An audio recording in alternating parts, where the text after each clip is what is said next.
Hi friends, welcome back to my channel.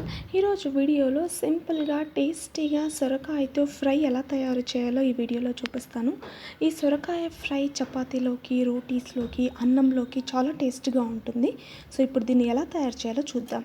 నువ్వు ఒక కడాయి పెట్టుకొని అందులో 2 నుంచి 3 స్పూన్ల ఆయిల్ని యాడ్ చేసుకోవాలి. ఇక్కడ నేను 2.5 స్పూన్ యాడ్ చేశాను.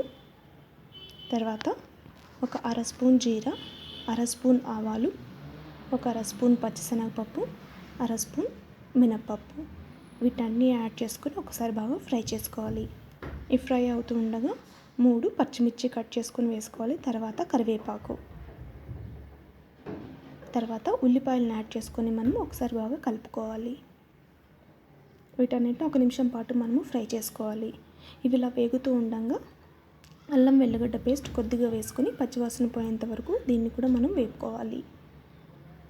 ఇప్పుడు సన్నగా కట్ చేసుకున్న సొరకాయ ముక్కల్ని కూడా వేసుకోవాలి. వెంటనే రుచికి సరిపడినంత ఉప్పు, కొద్దిగా పసుపు యాడ్ చేసుకొని ఈ పసుపు, ఉప్పు, సొరకాయ మసాలా అంతా బాగా కలిసే విధంగా ఒకసారి బాగా కలుపుకోవాలి. ఇలా కలుపుకొని మూత పెట్టుకొని 3 నుంచి 4 నిమిషాల పాటు మనము ఈ సొరకాయని ఉడికించుకోవాలి.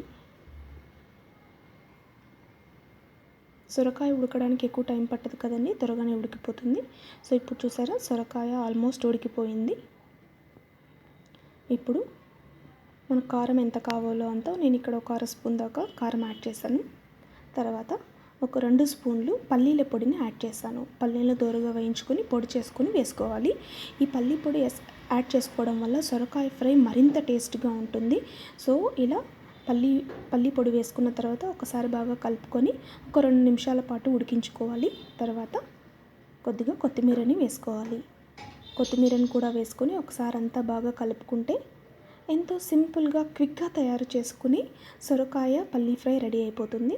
చూసారుగా ఫ్రెండ్స్, ఇది ముందుగా చెప్పినట్టు రోటీస్లోకి, చపాతీలోకి మరియు అన్నంలో కూడా చాలా టేస్ట్గా ఉంటుంది.